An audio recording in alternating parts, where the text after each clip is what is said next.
Hello, designers. That was quite a show. Fantastic job. But as you know, only one designer can be named the winner of Project Runway Philippines Season 4.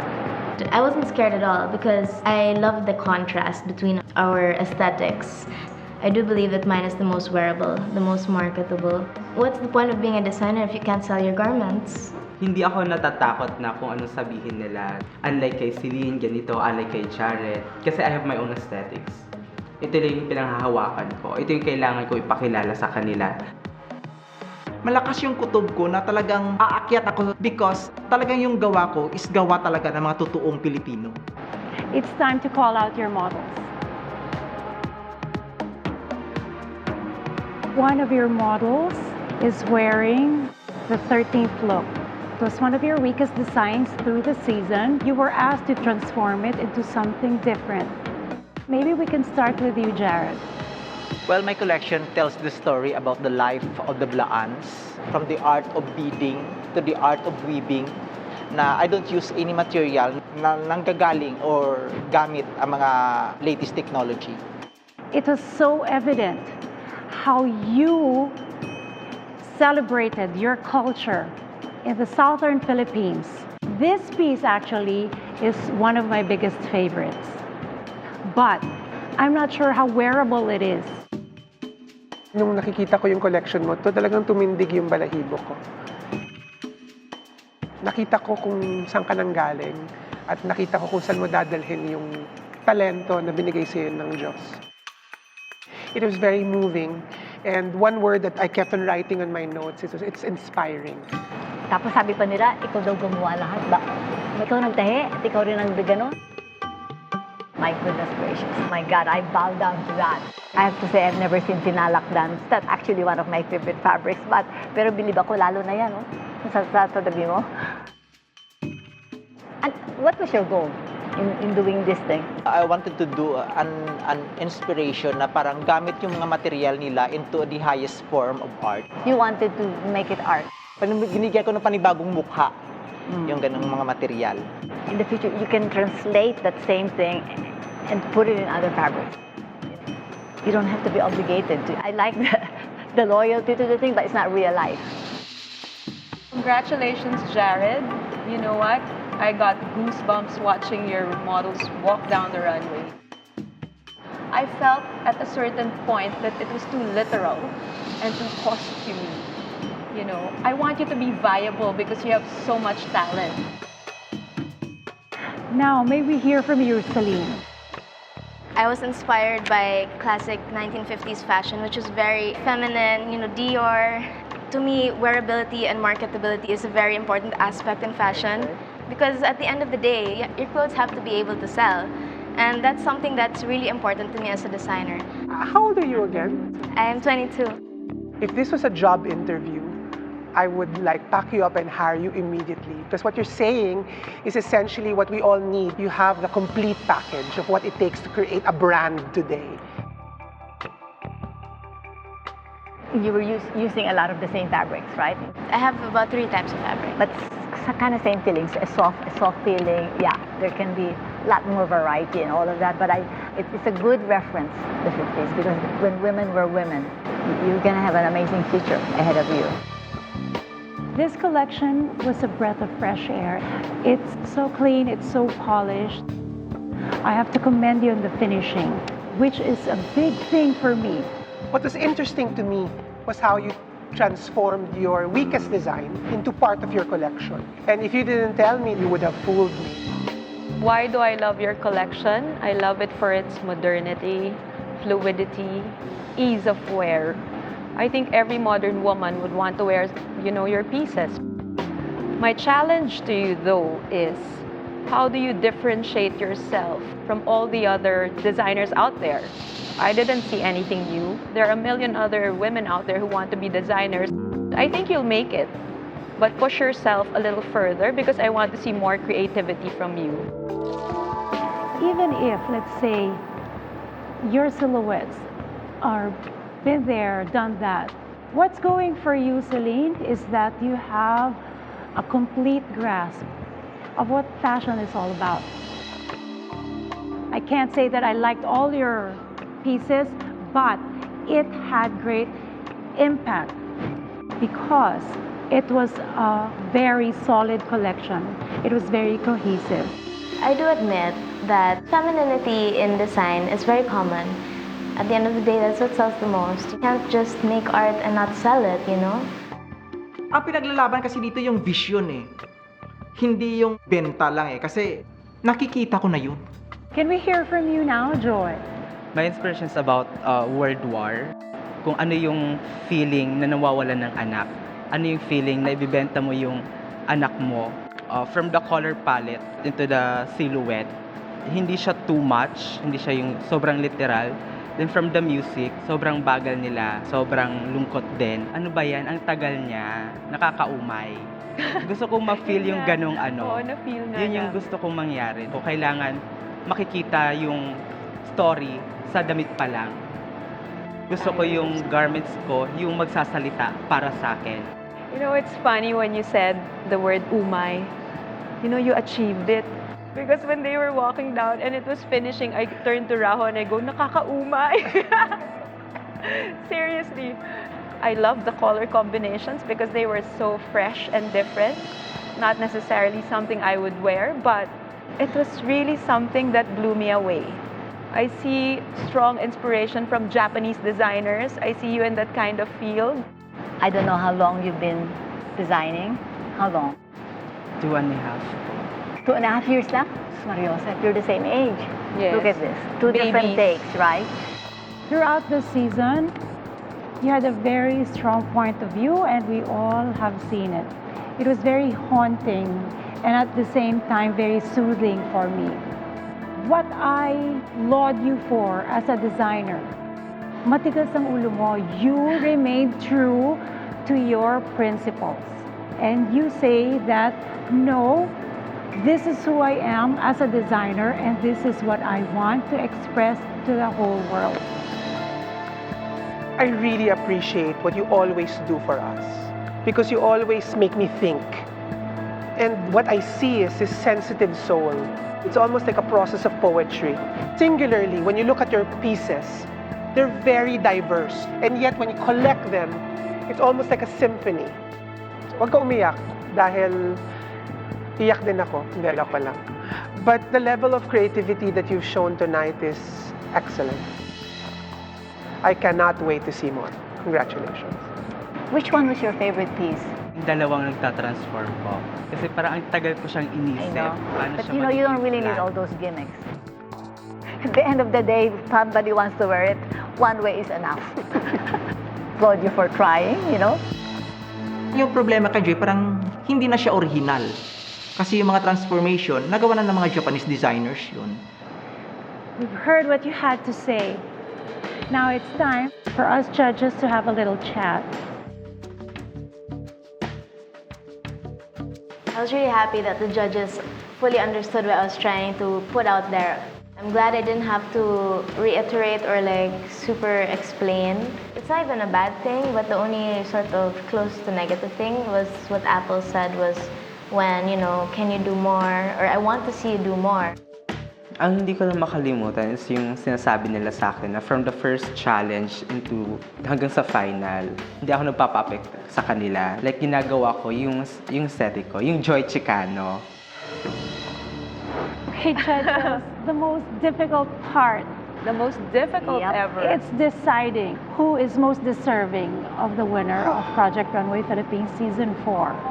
In a perfect world, I would have loved a designer to have all of their Three of them. three of them in know, one, right? the best of what they had to offer, because one had this particular nod to our culture. Then you have the wearability and the cleanliness of Celine. Amazing, yeah. And then you have this sort of like interesting Spiritual. joy and almost spiritual process. You know, in fact, I love his idea of watching the people watching his show. That's excruciating. Yeah. But yet he wanted to sort of like, I mean, for me, that's an artist. Yeah, joy. I found it thought-provoking, like you said. But I think there was variety, there was mixing of materials. There was some ingenuity there. You know, I don't care about the gimmicks. But at the end, you know what? I like that there's a real message. The strongest message that I received tonight is that they stuck to their guns. I don't care if you feel I'm safe, this is who I am. Just like Celine, even if I feel that really I've seen that silhouette, I've worn that silhouette, but I'm being true to myself. Yep. And two of them are 22 years old. Whereas 44-year-old Jared, all this time, had pushed himself. And he didn't really care for what's the norm. Right. He didn't really care for what's wearable. He just wanted to wow Yes. all the judges throughout the season. So are you saying that he's your winner? No, I'm not saying that. Up to this point, I am still very confused and It's hard because what I'm really trying to figure out is who's gonna make it globally? Who among those three designers will actually have a chance to make it out there? For me, it's artistry, X viability. Otherwise, you won't go far. They have to bring something to the table. That's it. Exactly. Okay? Yes. Something different to the table. Yes. And that's what Project Runway should to discover. Absolutely. Right? And find people who are like, wow, somebody new, something different. Josie, do you have a clear winner? Yeah.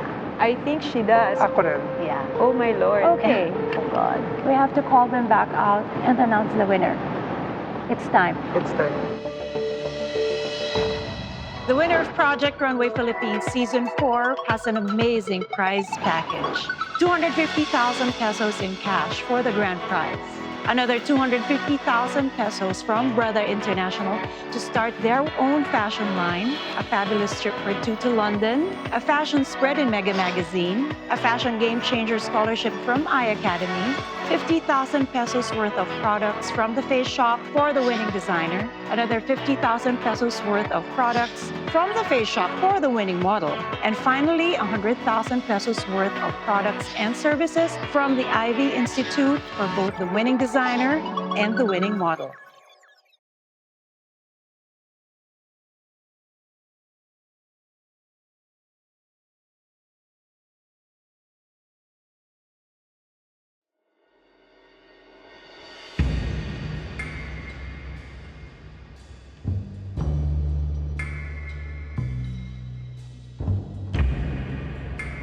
Hello, designers. Let me say again, congratulations to all of you. And I have a very important announcement. All three of you are recipients of a 3-month apprenticeship under the tutelage of Miss Josie Natori here in Manila. That alone makes you a fabulous winner. Being with Josie Natori, ha? Ito, enough na to for a consolation prize. There's something to look forward to na. Celine, you have shown so much maturity despite your very young age. You are a total designer.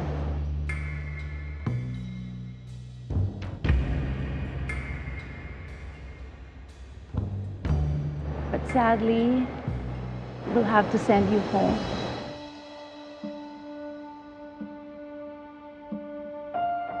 We know you are going to go places with the kind of talent that you have. This is not the end for you. I know I'm going to see you within the fashion industry, and I congratulate you for reaching this far.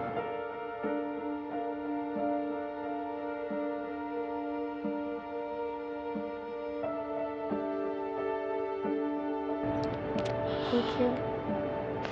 And I just want to say thank you so much to all of you, Ms. Natori, for this opportunity to work with you, the judges for believing in me and allowing me to get this far in the competition.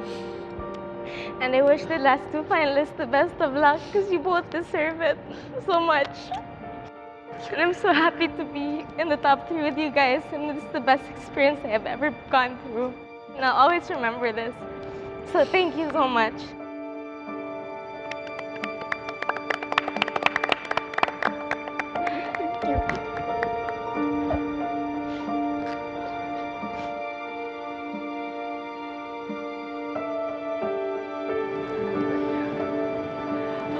Drama niyo, ah.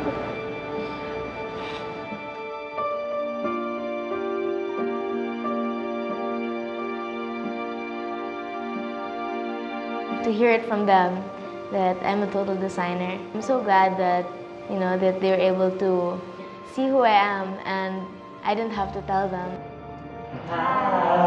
Hello, hi, Ats. I didn't win. Huh? I didn't win. We will celebrate. After this project, after the show, hopefully I won't have to make so much effort to go and knock on people's doors for work. You're top 3. This is just the beginning of my career, so I'm really excited and I'm not bummed at all. You will win in a bigger one. The way that Dino has prepared you to win bigger battles. Joy, you've remained true to your perspective throughout the entire season. Your collection tonight was very thought-provoking. It keeps us in anticipation of what you can do next. Jared, you've done well throughout the entire season. You definitely have what it takes to be a consummate designer. Parang si Kuya Jared yung mananalo.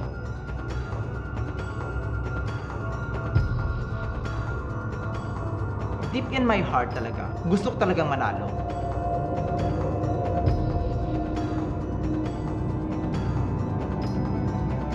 Joy, you are the winner of Project Runway Philippines Season 4. Congratulations to you. Jared, you are the runner-up for this season. I congratulate you both for reaching this far. Thank you very much for your time. I wish you the best.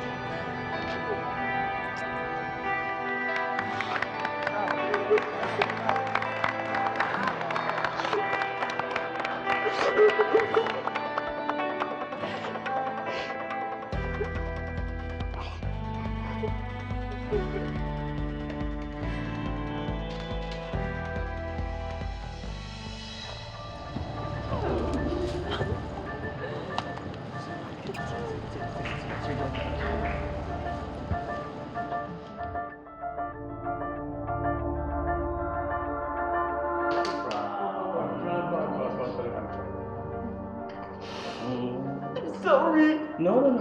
Congratulations. Malaki talagang utang na loob ko sa mga anak ko. Kasi in this competition, itong Project Runway, dito ko na nakita talaga na ang lahat pala ay pwede.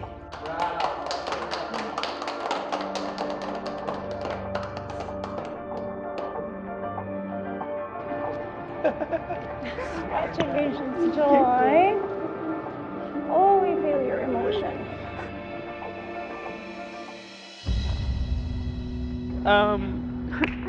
Thank you so much, Sir Rahom, Sweetie, Miss Apples. Thank you for this opportunity.